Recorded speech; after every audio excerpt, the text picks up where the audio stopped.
All right. Well, hi, hello, and welcome, everybody. Hey, it's great to see you guys. Hey, Paul. Hey, Elijah. Hey, Kevin. What's up? Hello, hello. Welcome. Nice to see you guys. Well, we're still waiting for a few extra people to join us. And so maybe while we just give them a couple of minutes to find the room and to get settled, if you guys don't mind, maybe we'll start off by dropping a note in the chat and let us know where you're joining us from tonight. I'm always curious and interested to see kind of where people are at.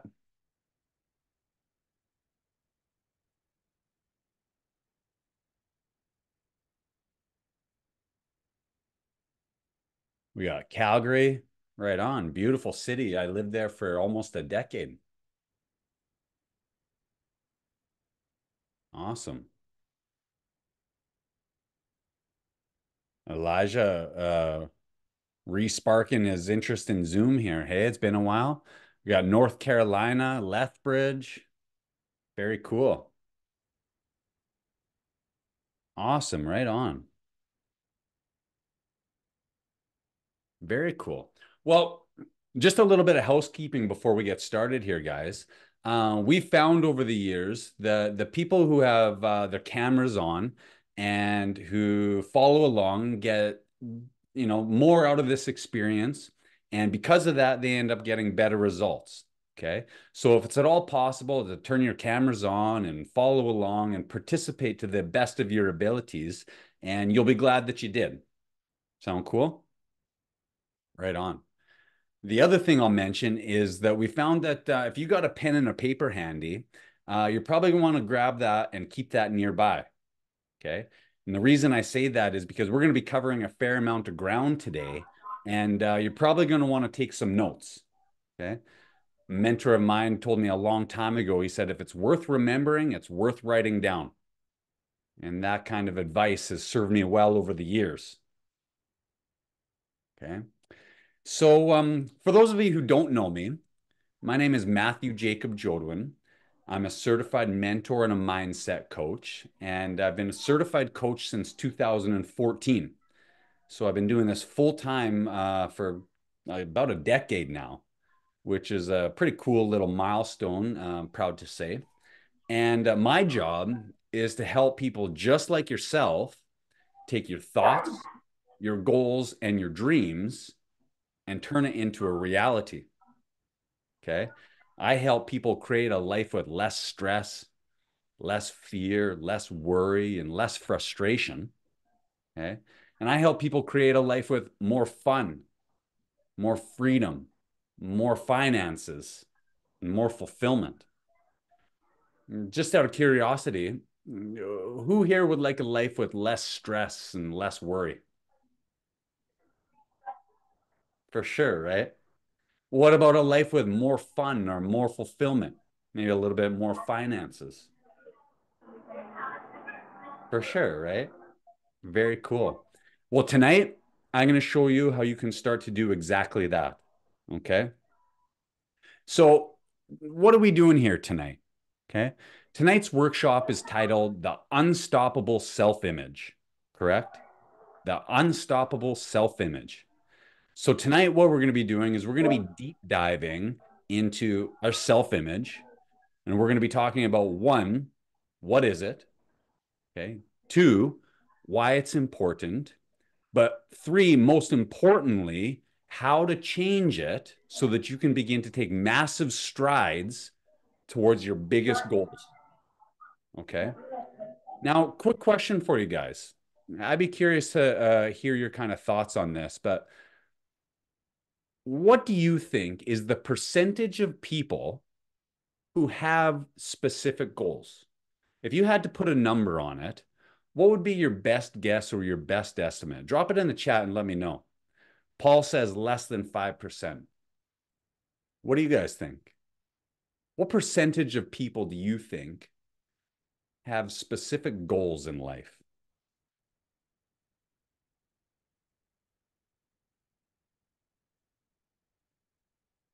Any guesses, Elijah or Kevin?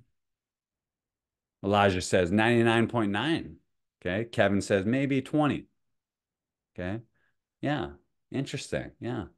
Well, would you guys be surprised to learn that only about 2% of people actually have goals?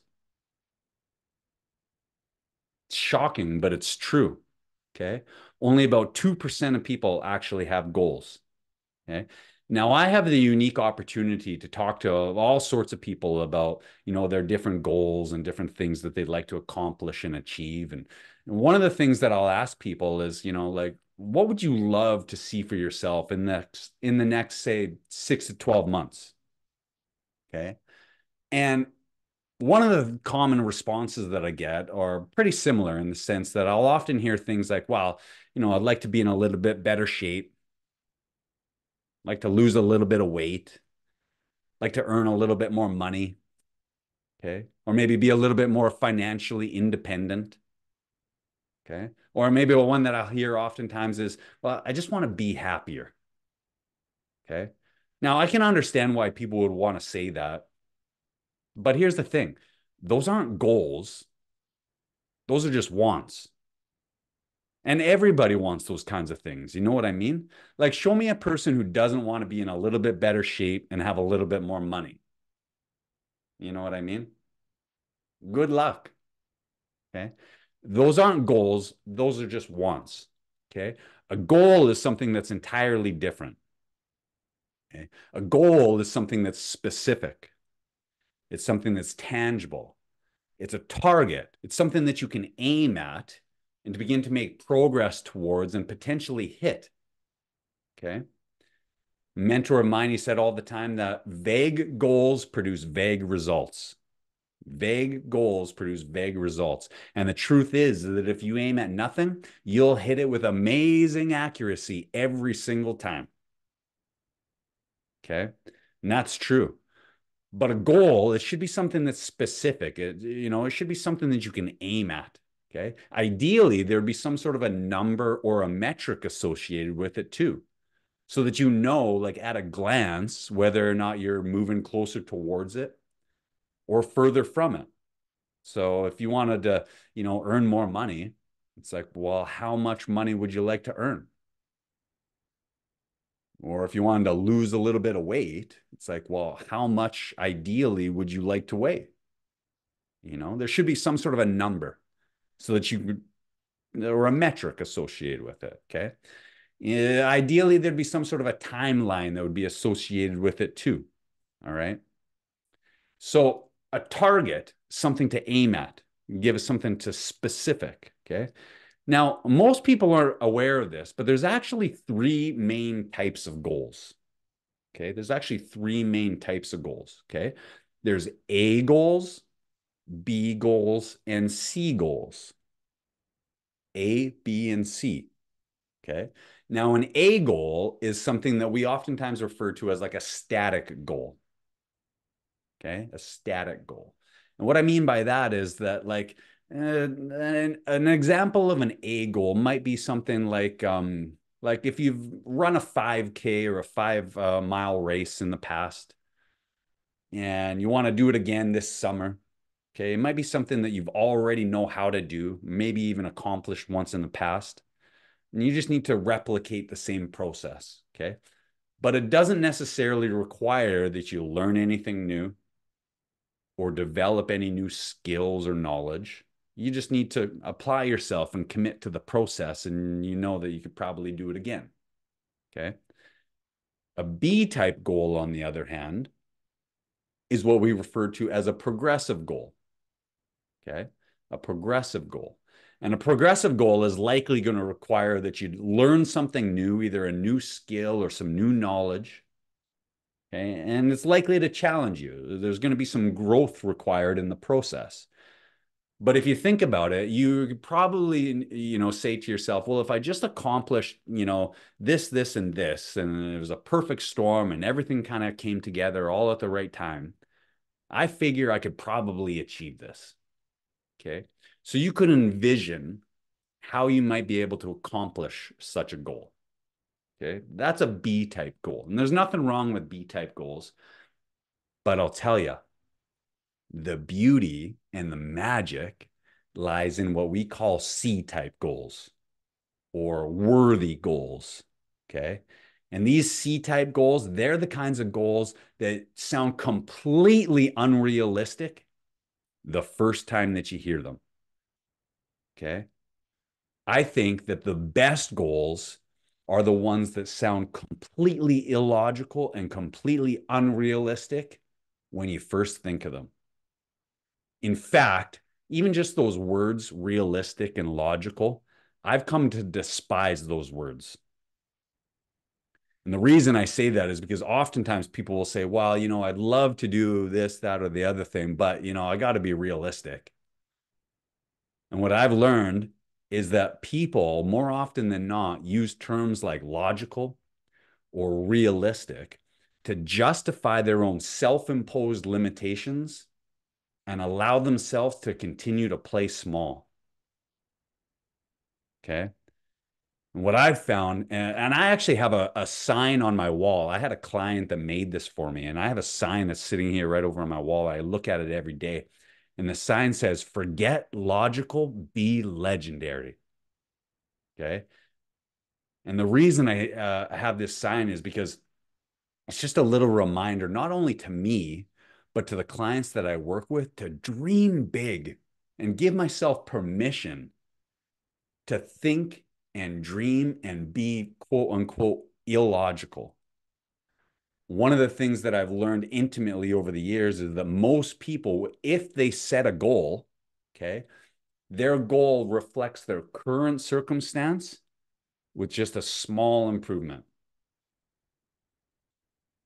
In fact, I think that most people shrink their goals to fit their current situation or their current circumstances rather than setting a goal and then improving their mindset and improving their skill set to match what it is that they would actually really love to be doing. And I think that's a real shame. And so I want to encourage you guys to forget logical and to be legendary. Okay. But here's what I'd like to do here. Okay. I want to take a couple of minutes and I want to encourage you guys to see if you can come up with a goal for yourself. And maybe it's something you've already been thinking about for a while. Okay. And I want you to see if you can write down with pen and paper a goal for yourself that's specific, that has a number associated with it. Okay. And then it has some sort of like a timeline or a deadline attached to it. And then next to that, I want you to ask yourself and just reflect and just from a place of curiosity and not judgment, but ask yourself, is this an A goal? Is this a B goal? Or is this a C type goal? Cool. So I'll give you guys a couple of minutes to do this right now. We'll do what I call do our homework in class. Cool.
Awesome, guys. I can appreciate the thought and the effort that you guys are putting into this. I see the contemplation. I can see those wheels turning. It's awesome. I'll maybe give you guys one more minute if you need it here.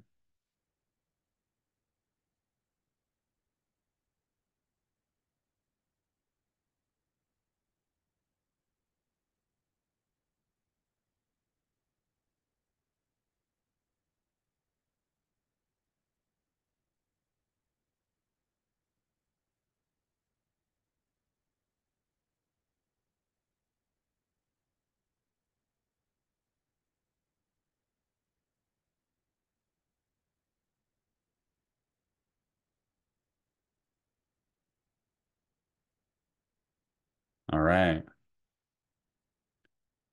Maybe give me a thumbs up when you guys are good to go.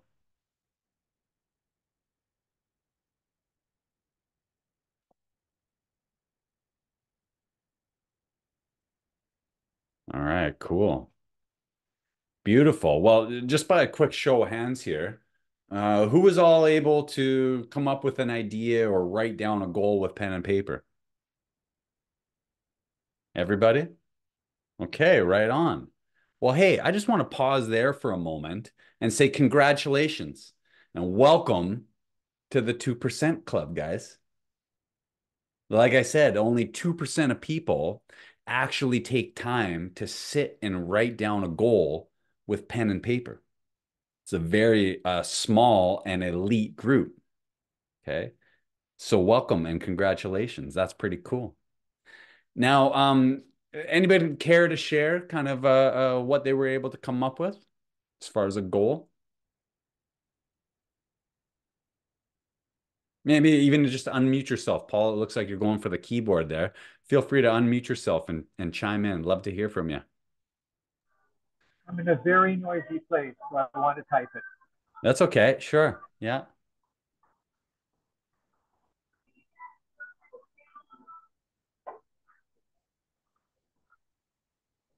While he's typing, anybody else care to share a goal that they were able to come up with or write down? Elijah, how about yourself?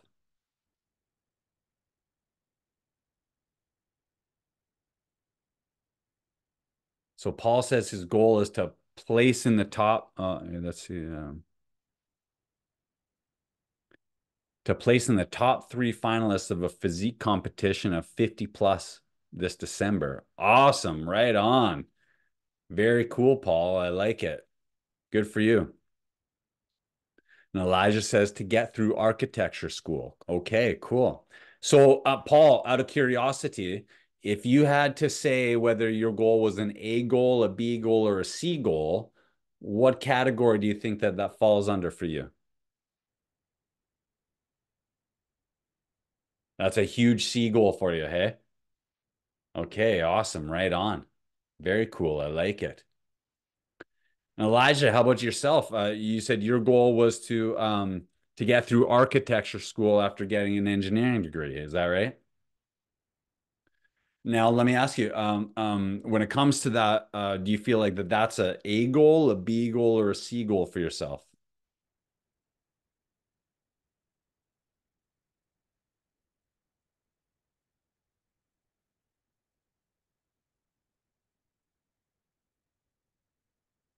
Kevin says being a DJ, playing at weddings, parties, etc., getting paid hundreds of dollars in the next 6 months. Okay, right on. And Elijah says that's a C type goal. Okay, beautiful.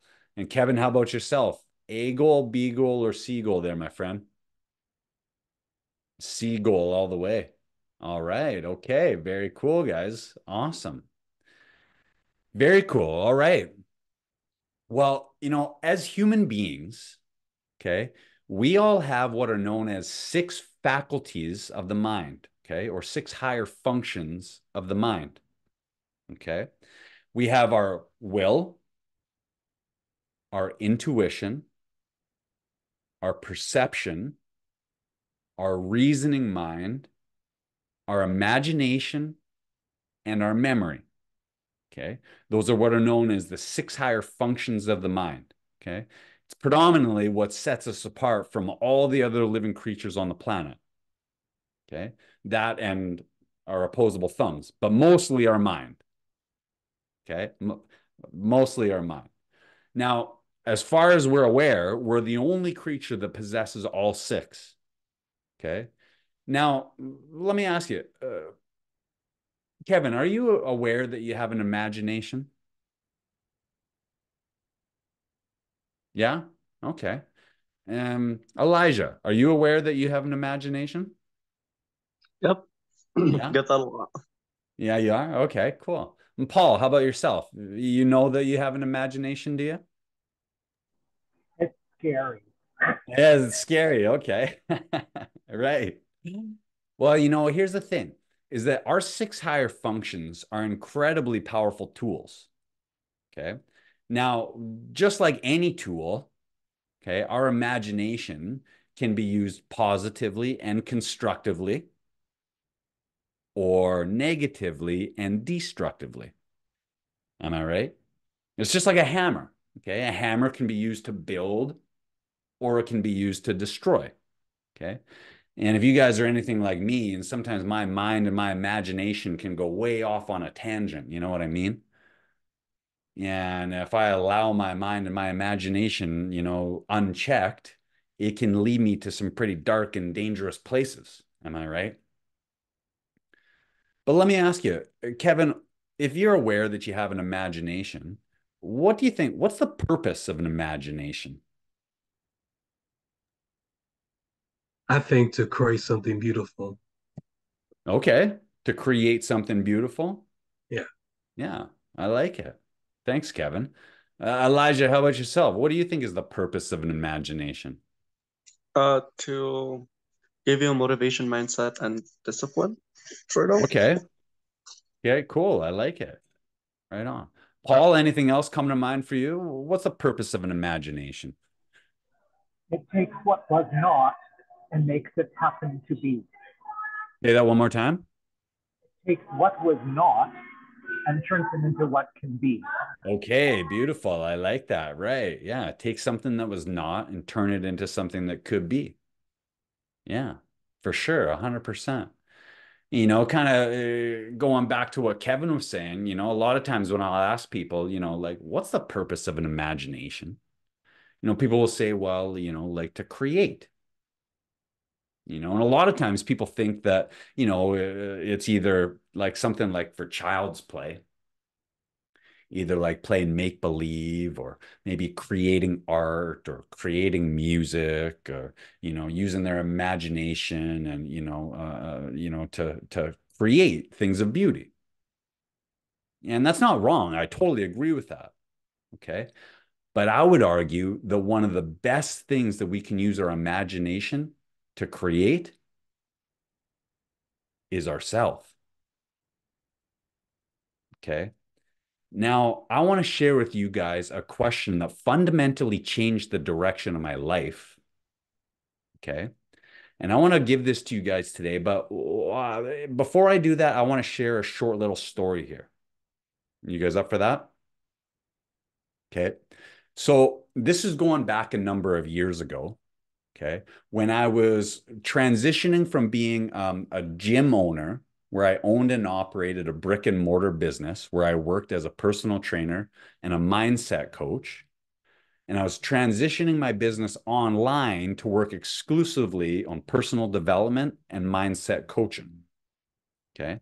Now, I had already been a certified coach for, 6 or 7 years to that point, but the online world is a little bit different. And there were some growing pains and a learning curve. Okay. And so I hired a coach to help me through that process because that's what smart people do, is hire coaches. Okay.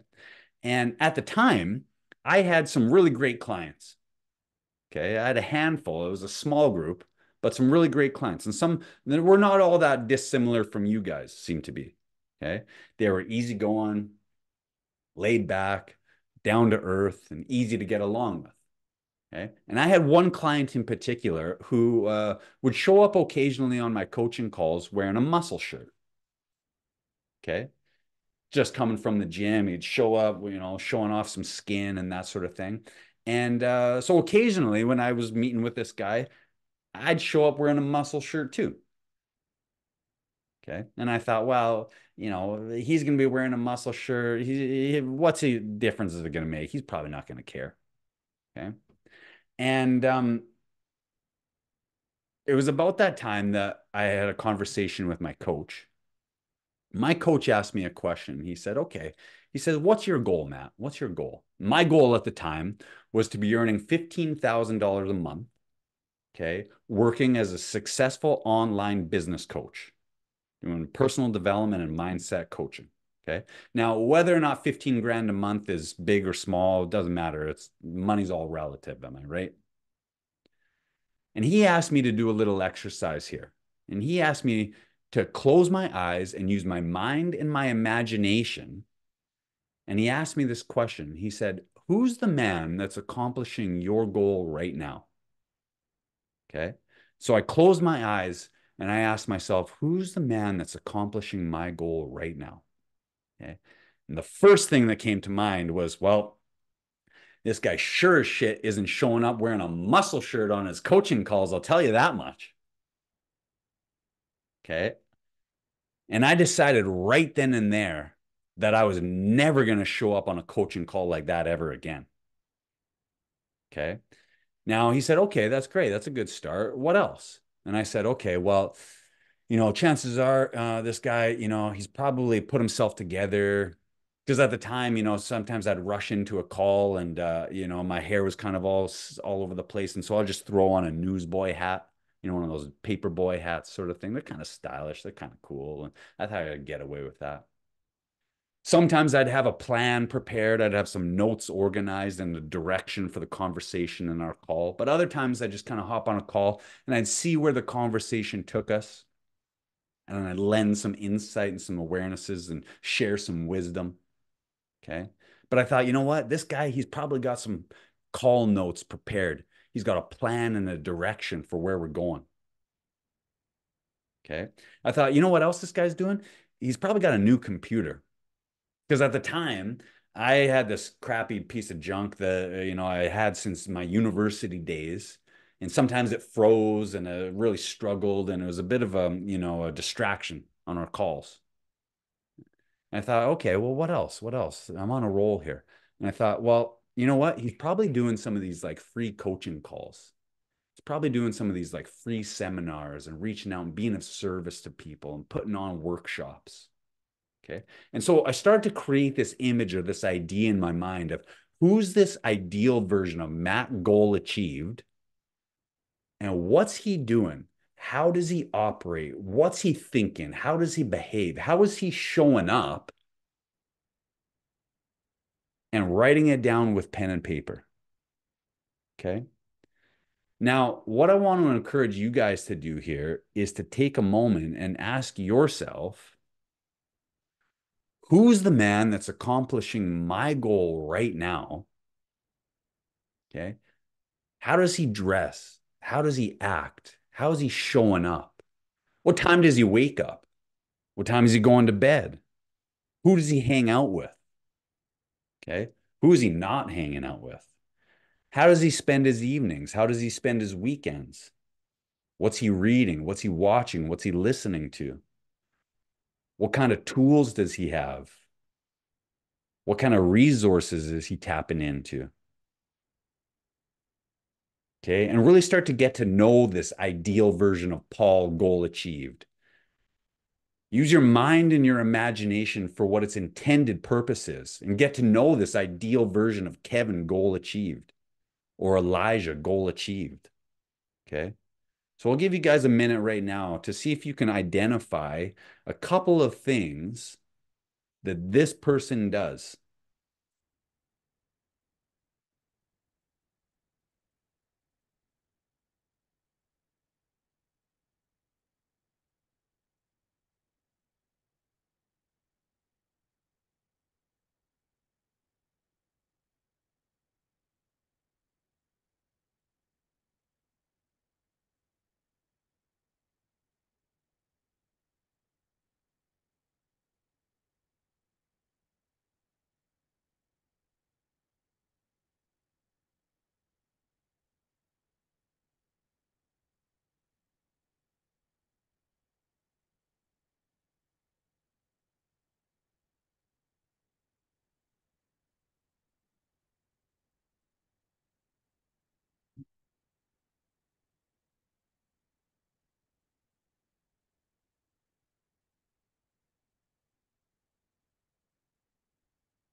See, it still looks like you guys are making a couple of notes here, so maybe give you guys one more minute.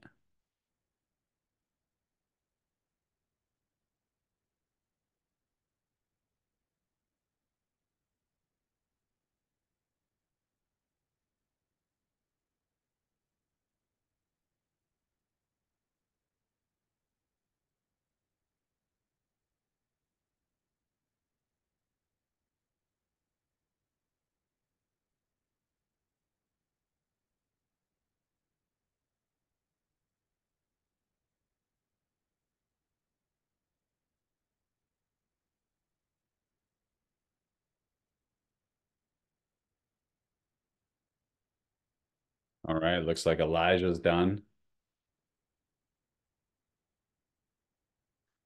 All right, cool. Who would like to share either some of the things that they've identified that they could be doing or maybe should be doing that they're currently not, or maybe some things that they know that they're doing right now that they got to stop doing? Okay, here Paul says that he identifies and eliminates self-sabotaging behavior, wanting to be validated by other lifters as being someone who even lifts. I'm more on the thin, being ripped side than the bulky, massive type. Okay. So you feel like you've got some self-sabotaging behaviors that you have a tendency to participate in? Okay, interesting. Anything specific that come to mind, Paul?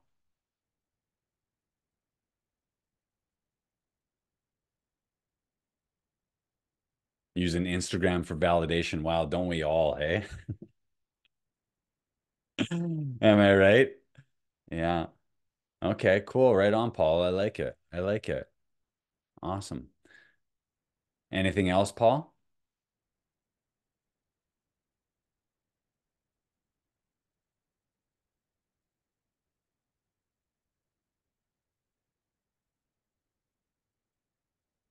Sees every aspect of his life as being an opportunity for growth, no matter how painful.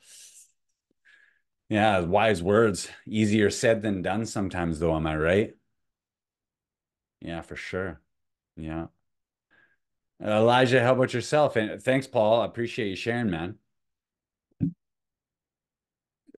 Lost your wife over that. Wow. Yikes. I can imagine that would have been a painful experience, brother. Yeah. Elijah, how about yourself? Anything specific that come to mind for you? I'm not really sure. I put like myself as I have like full control of like my mindset and my whole uh like and also like my whole like habits because as it determines like if because it usually determines your like a success in because it usually determines your success in life. Also like I'm very like insecure or and I also have these like little like inner critics like most of the time like as I would like think like these people are smarter than me or like this person is smarter than me and then I try to like tend to like not focus on that. Um but I'm still getting there. Sure. So yeah, you've got a little inner dialogue sometimes that can be a Yeah. little bit self-critical, Yeah. a little bit of negative self-talk, perhaps. Yeah. Sure. Yeah. Yeah. Thanks, Elijah. Well, both Paul and Elijah, our conversation coming up, I think will be directly relevant to what it is that you guys both share. Okay. Kevin says, reaching out to people more, surrounding myself with more goal-centered people, being confident in your own skill set to be a DJ, which took 15 years to perfect as a radio personality or a host, letting people know what my plans are as a DJ, and stop letting the negativity on social media eat you up. Yeah, that's real, isn't it? Well, Kevin, I've listened to your podcast. I've listened to you on air, and man, you're good. Okay. And so, for what it's worth, you got all the skills to pay the bills, man. Okay. But here's the thing. Okay. Um, Back when I think about, that question that my coach asked me, okay, I justified that to myself thinking, well, you know, I'll buy that new computer when I have more clients. Okay. I'll invest in some new clothes once money starts rolling in. Okay. I'll start doing these free workshops when I get a little bit more confidence. Okay. But I'll tell you guys, the words of Earl Nightingale, who's been a huge mentor of mine over the years, came ringing through. And what he says, that's like sitting in front of a fire and saying, give me heat, and then I'll give you a log. And it doesn't work that way, does it? You know, everything happens by the law of cause and effect. Cause and effect. It's universal law number one. All right. Cause and effect. And the money, the business, the finances, the rewards, that's the effect. That's the outcome. And we can't directly control the outcome. But if we focus our energy and our attention on taking the action and being the cause, like Kevin's saying here, okay, reaching out to more people, spending more time with people, letting people know, having those conversations, putting yourself in those types of situations, okay, then the effects will take care of themselves. And so, like I said, I justify this to myself saying, well, I'll invest in some new clothes when I start to get more business. Well, I'll tell you, it doesn't work that way. And so what I did is I walked right out to the store and I started to invest in some new clothes. I got a jacket, I got a couple of button ups, and I promise you, I never wore a fucking muscle shirt ever again. Okay. And the truth is that we can use our mind and our imagination to create an image of this ideal version of Kevin goal achieved, or this ideal version of Paul goal achieved, this ideal version of Elijah goal achieved. And we can start to list out all of the different things that this person is doing. Okay. Because I'll tell you right now, okay, right now we're operating right here. Okay. We've got a habit or a pattern of thoughts, feelings, actions, habits, and behaviors, and it's producing a result. Okay. And I'm willing to bet if you're honest with yourself, you're thinking, well, there's a version of me. Okay. My goal is up here. Okay. And chances are that this person is doing certain things that this person's not doing. Okay. Or maybe this person's not doing things anymore that this person still is messing around with. Am I right? And there's a gap here. There's a gap. And it's up to us to be able to identify one, what's the gap? And then two, to begin to take consistent action to close that gap. All right. Now, sometimes people will say things like, well, fake it until you make it. You guys ever hear that phrase? Fake it till you make it. Okay. Well, that phrase never really resonated with me, and I don't really particularly like that. Okay. But I want to share a variation of that that I think is even more powerful and more profound. Okay. And the phrase that I want to share with you is be it until you are it. Be it until you are it.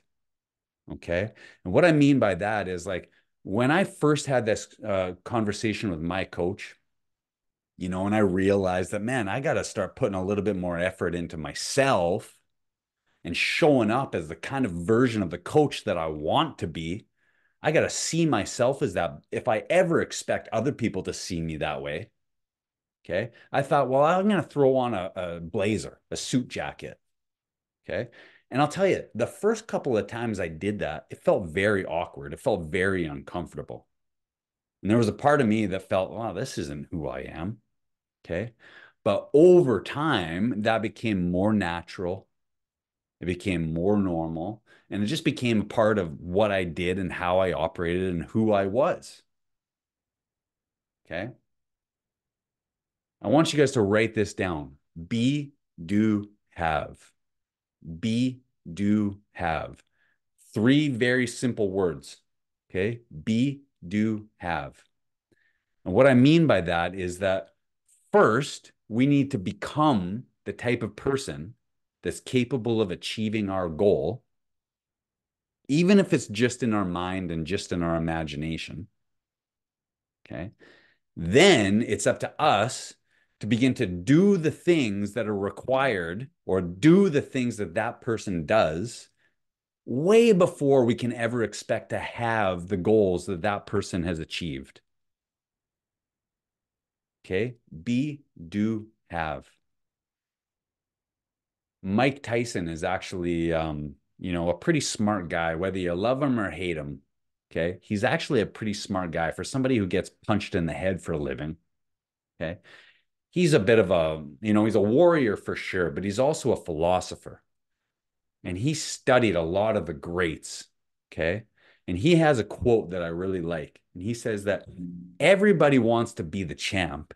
Everybody wants to hold the belt, but not everybody wants to train like the champ. Not everybody wants to wake up at the same time as the champ. Not everybody wants to train like the champ. Not everybody wants to eat like the champ.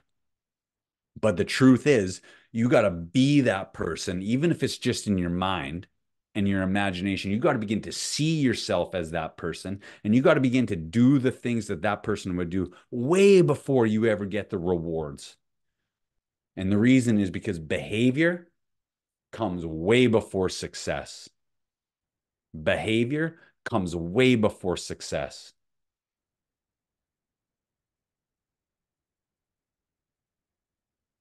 Okay. Now, why is this important?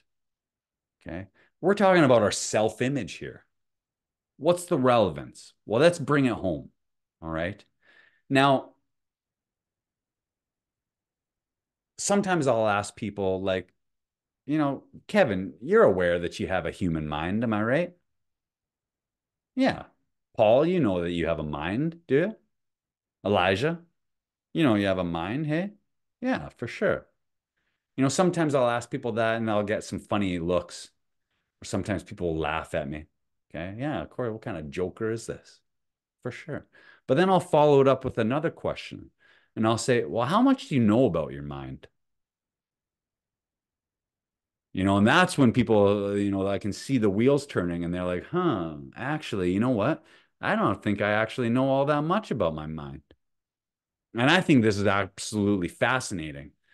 And the reason I say that is because we're sitting on one of the most advanced pieces of biological technology known to mankind. Okay. This thing is responsible for creating not only ourself, but our entire life. Okay. It's responsible for all of your decision making, is it not? For sure it is. Okay. And most people, one, don't know very much about it, or two, don't know how to use it to ensure optimal results. And I'm of the belief that the more that I know about myself and the more that I know about my mind, the better off I am. Okay. Now, I want to show you guys something real quick here. I'm going to pull up a little whiteboard. You guys let me know when you can see this. Maybe just give me a little thumbs up here when you guys can see this whiteboard.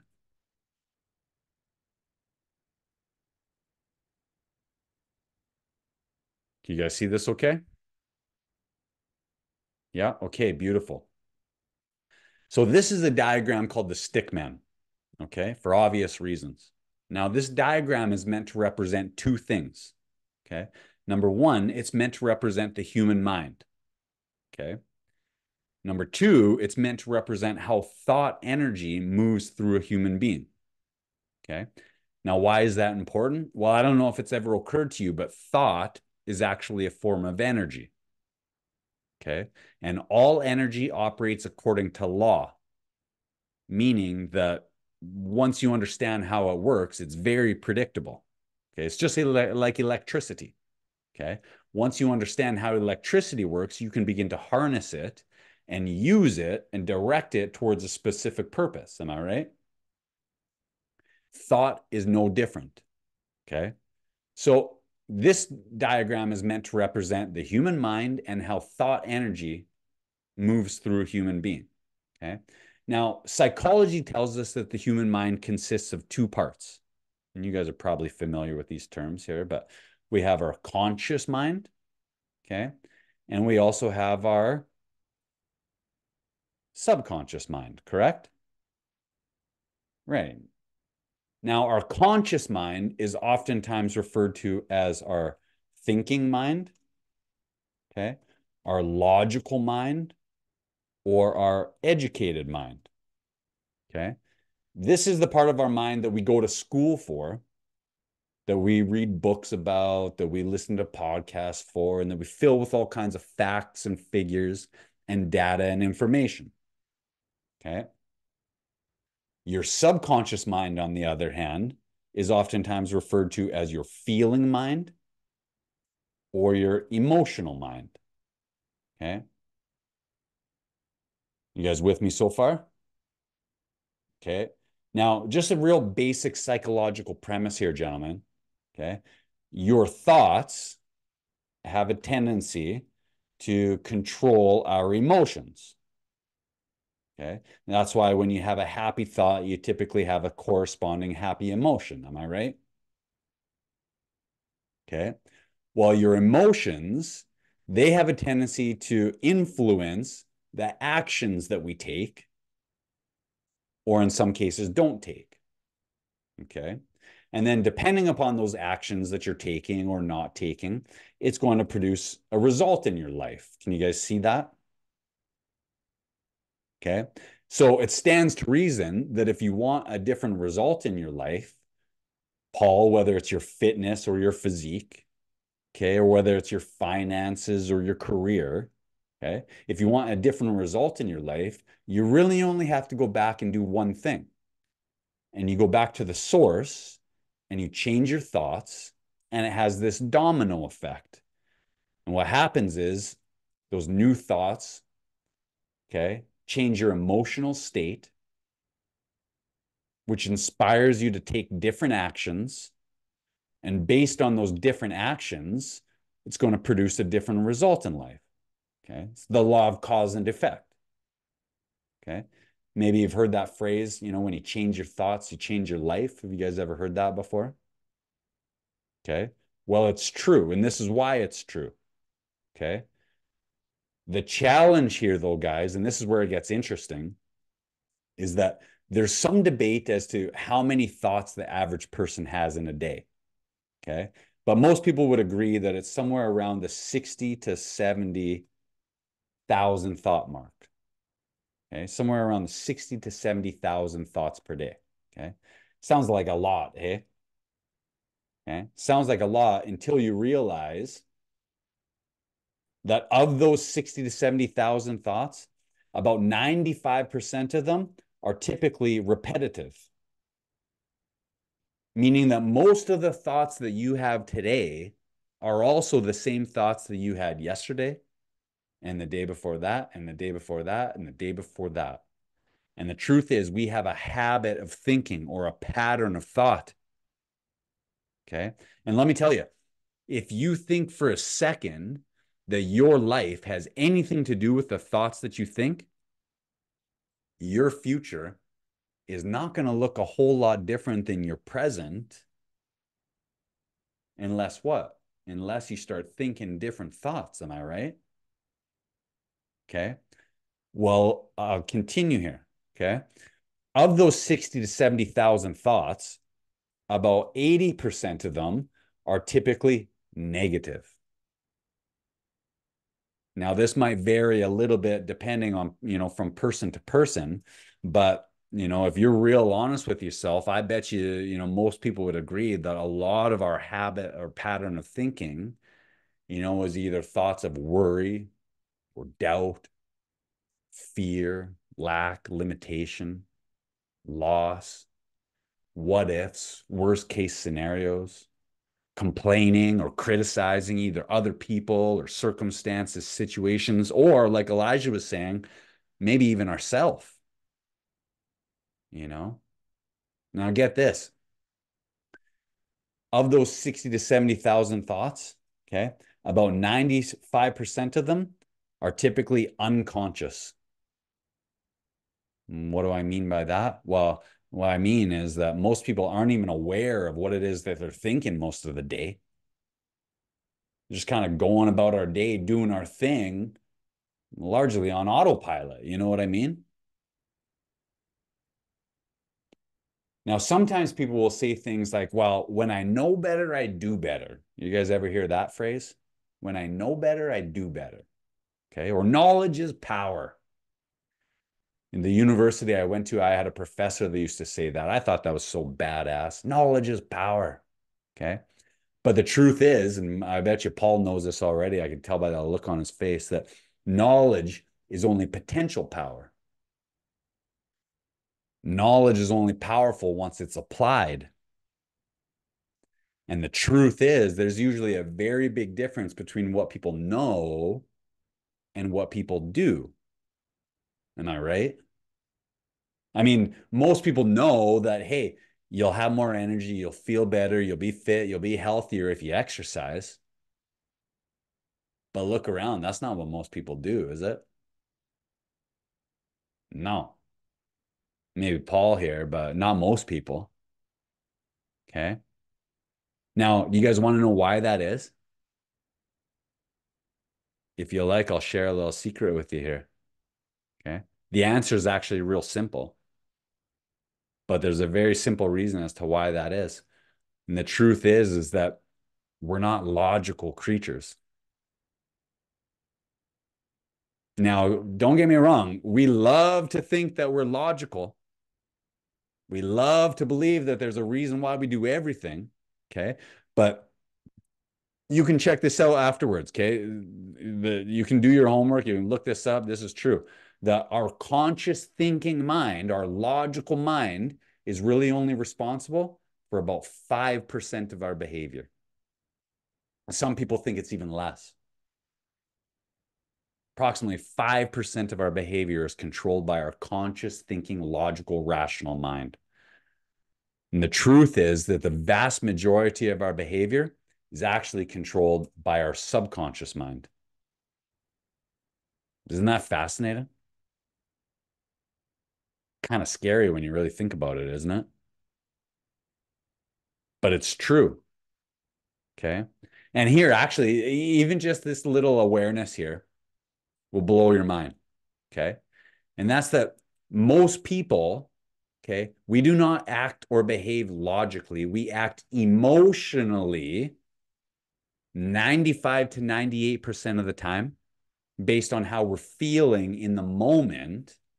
And then what we do as human beings, get this, we have a tendency to go back and we layer on logic after the fact to make us feel better or to let ourselves off the hook or to justify our behavior to ourselves and others. But that's the truth. And you guys probably see that when you think about other people, but we're all guilty of that to a certain extent, aren't we? For sure. Okay. Now get this, okay? Most of our behavior is controlled here by our subconscious mind. This is where we have our emotions, okay? This is also where we have our beliefs, okay? Our cultural, our social conditioning, and our beliefs, okay? But we also have a little thing called a paradigm, okay? And a paradigm is essentially what you can think of as like a belief system, okay? A belief system. It's like a framework for how we view the world, all right? And a large part of your paradigm is what's called our self-image. Self-image. Okay. Now, our self-image is exactly what it sounds like. Okay. It's your thoughts, your attitudes, and your beliefs and your perceptions about who you think you are and what you think you're capable of. Okay. It's also baked right into that is your beliefs, your attitudes, and your perceptions about what you think you deserve and what you think you don't deserve or you're not capable of and where you think your limits lie. Okay. Now, here's what's really important about this. Okay. Your self-image operates exactly like a thermostat. Okay. Now, what do I mean by that? Well, right now in the room that you guys are sitting in, the thermostat, it's set to a specific set point, isn't it? And typically it's something that's, fairly comfortable. In Canada, it's about 20 or 21 degrees. In the US, what is it, Kevin? It's like 70 or 72, something like that.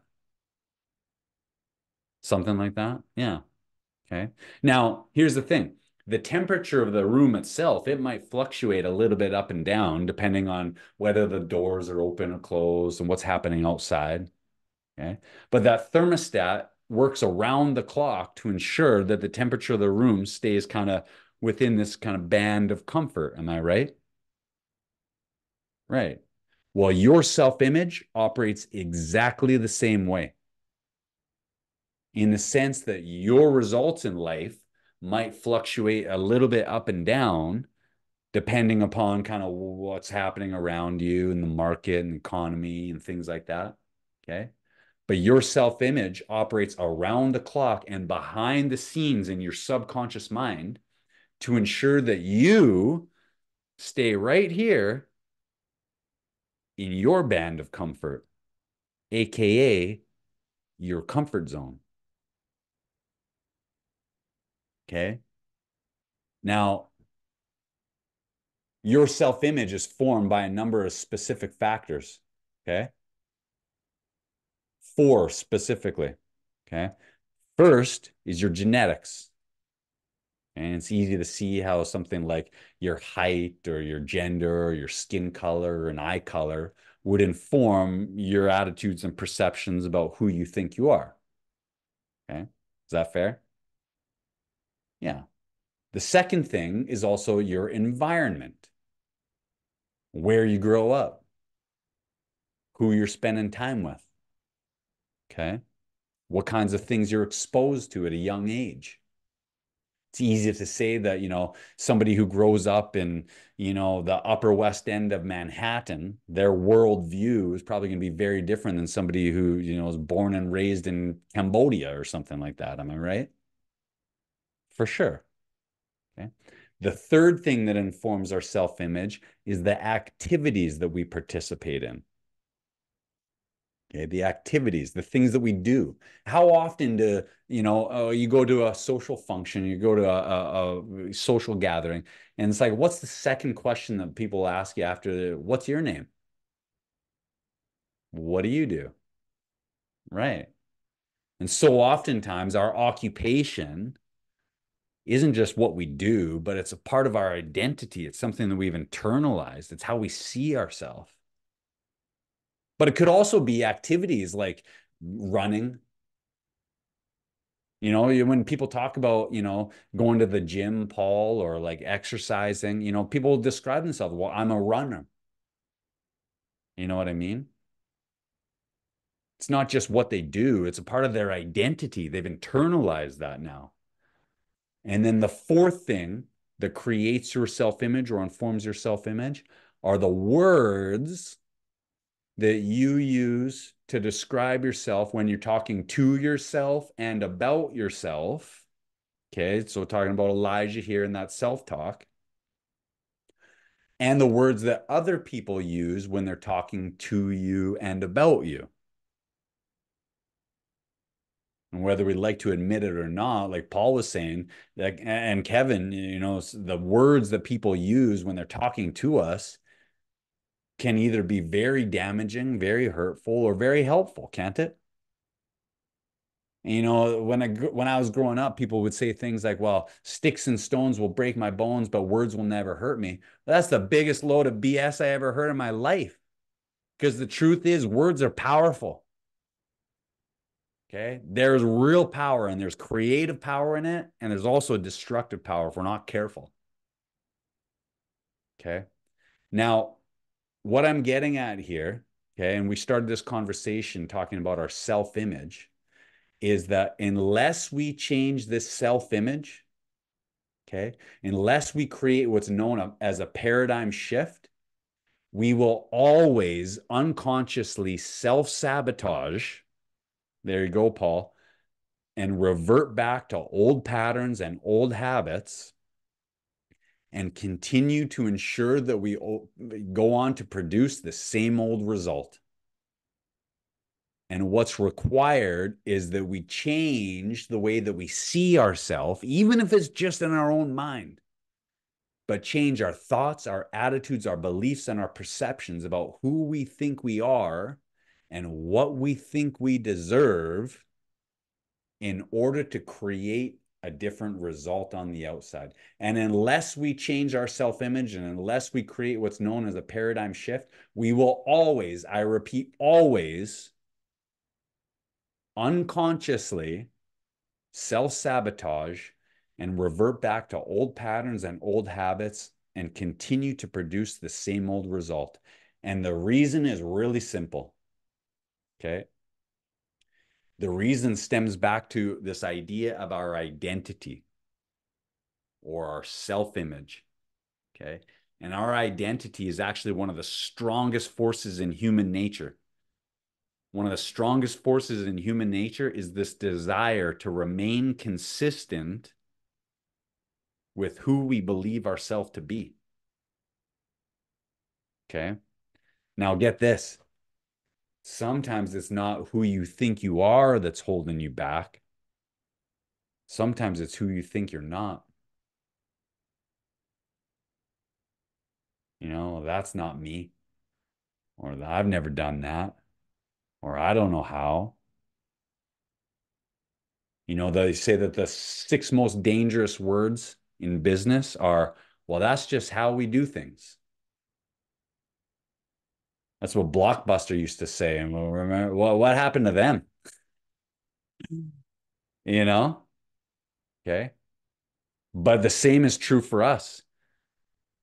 Yeah. Elijah says he hates that word. Okay. But here's the thing. Okay. We're guilty of that to an extent too. And I want to caution you guys. You know, I always say that the 6 most damning words for us is, well, that's just who I am. And the truth is that life is less a process of finding ourselves, like they like to say on social media. Life is more a process of creating and recreating ourselves. And we can use our mind and our imagination to create and recreate ourselves as many times as we flip and want. Okay. Now, here's the thing. Okay. Whatever that goal is that you guys wrote down, I know in my heart of hearts that it's possible for you. Okay. Paul, I know that you can achieve that, brother. Okay. Kevin, I know that that's possible for you. Okay. Elijah, I know that you're more than capable of that. I know that each of us are more than, or we are capable of way more than we understand or believe. Okay. And whatever that goal is that you wrote down for yourself, I know that you can accomplish that if, this is a big if you have the desire and if you have the commitment. Okay. But here's the thing. If you can use your mind and your imagination to identify some of those actions that that version of Paul Goal Achieved is doing, and you can begin to become that person, and you can begin to consistently show up as that person, eventually the day will come where you just are that person. Okay. Now, that's true. All right. But I'll say that, you know, if any of that has been helpful for you today, and you'd like to explore the idea of either what that might look like to have the support and the accountability of a coach such as myself, I encourage you to reach out and let's connect for a free 10-minute call. No strings attached, okay? No pressure, and just see if it's a good fit. But either way, okay, you've got a blueprint or a roadmap, and you've got a tool that's unbelievably powerful that allows you to elevate your game and to create yourself as many times as necessary. Okay. So, last thing I want to say here before I let you guys run is congratulations. And I'm proud of all of you guys for taking time to show up and to invest in yourself. Okay. Because that's what this is all about. And I want to wish you guys luck moving forward. Okay. Paul says, I enjoy connecting with you on Instagram and picking your insights and moving you in the right direction. 100%, Paul. That's what it's all about, isn't it? Right on. Well, I hope that you guys found some value in that today. Okay. And one last thought here before I let you run. Okay. And I would encourage you guys to write this down. Okay. That every possible self image already exists within you. Every possible self image already exists within you. Okay. What do I mean by that? Well, our energy goes where, or sorry, our energy flows where our attention goes. You guys ever hear that phrase before? Well, it's true. Okay. And whatever possible version of your self image that you give your energy and your attention to is what's going to grow and what you will experience. So make sure that it's a positive one and make sure that it's one that you want to experience. Okay. So I hope you guys have a wonderful rest of the night. Good luck. We'll take care and we'll keep in touch. Sound cool? Thanks, gentlemen. Enjoy your evening.